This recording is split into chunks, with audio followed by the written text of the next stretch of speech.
मित्रहो, बीड जिल्ह्यात गाजलेल्या गुन्हेगारी प्रकरणाच्या पार्श्वभूमीवर अजित पवार यांच्या पक्षाचे धनंजय मुंडे यांना मंत्रिपदाचा राजीनामा देणं भाग पडलेलं होतं, इच्छा असली तरी नसली तरी। गेल्या 6 महिन्यापासून धनंजय मुंडे हे मंत्रिमंडळाच्या बाहेर आहेत। जनतेतून प्रचंड आक्रोश होऊनही अजित पवार धनंजय मुंडे यांचा राजीनामा घ्यायला तयार नव्हते। अखेर देवेंद्र फडणवीस यांनीच मुंडे यांना बाहेर पाठवलं। पण आता गेल्या 4-5 दिवसापासून धनंजय मुंडे यांना पुन्हा एकदा मंत्रिमंडळामध्ये स्थान देण्याच्या दृष्टीने हालचाली सुरू झालेल्या आहेत। धनंजय मुंडे यांनीही मला आता काम द्या अशी मागणी पक्षाकडे केली, अगदी जाहीरपणे केली। धनंजय मुंडे यांना पुन्हा मंत्रिपदी आणावं अशी पक्षातल्याच बहुसंख्य नेत्यांची मागणी आहे आणि त्यासाठी त्यांचा तसा दबाव सुद्धा आहे। जनतेमधून मात्र अजूनही त्या धनंजय मुंडे यांच्या नावाला प्रखर विरोध आहे। स्थानिक स्वराज्य संस्थांच्या निवडणुका होऊ घातलेल्या आहेत आणि इथंच पुढच्या विधानसभा निवडणुकीचा खऱ्या अर्थानं पाया घातला जाणार आहे। त्यामुळे धनंजय मुंडे यांना मंत्रिपदापासून दूर ठेवणं राष्ट्रवादीला परवडणार नाही, म्हणजे अजित पवार यांच्या पक्षाला परवडणार नाही, असा पक्षातल्या नेत्यांचा विचार बळावत चाललेला आहे। आणि त्यासाठीच मग आता पुन्हा धनंजय मुंडे यांच्यासाठी मंत्रिपदाचा रस्ता तयार केला जाऊ लागला आहे। पण मुंडे यांची जागा तर छगन भुजबळ यांनी घेतलेली आहे।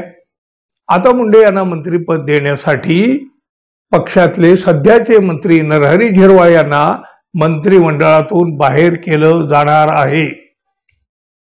नाहीतरी बघा, या झिरवाळ यांच्यावर आधीपासूनच एक अकार्यक्षमतेचा शिक्का मारला गेलेला आहे, अगदी पक्षातून सुद्धा मारला गेलेला आहे। त्यांना कदाचित पक्षातलं मोठं पद दिलंही जाऊ शकतं, म्हणजे तशा प्रकारच्या चर्चा आता सुरूही झालेल्या आहेत।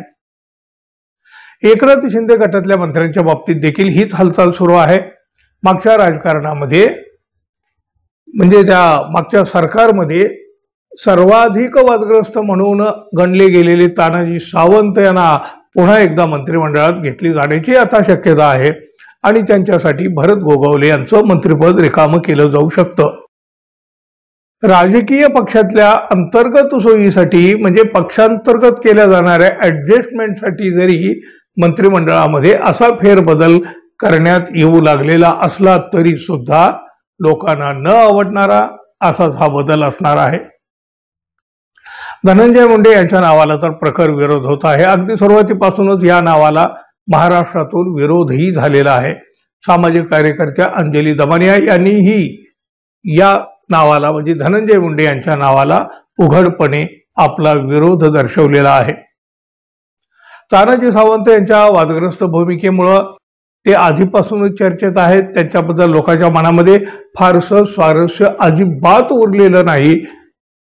पण कदाचित पुढच्या आठवड्यापर्यंत या सगळ्या घडामोडी घडण्याची शक्यता आहे। लोकांचा विरोध काय? विरोध करतील, गप्प राहतील, करतील तरी ते काय? म्हणजे लोकांना फक्त गृहीत धरण्याचं काम राजकीय पक्ष करतात, हे आता काही नवीन नाही। धनंजय मुंडे यांना पुन्हा मंत्री केलं तर अजित पवार आणि त्यांच्या पक्षाच्या प्रतिमेला मात्र पुन्हा एकदा मोठा धक्का लागू शकतो, आणखी एकदा एक मोठा तडा जाऊ शकतो। पाहूया काय काय होतंय। धन्यवाद, पुन्हा भेटू, तोपर्यंत नमस्कार।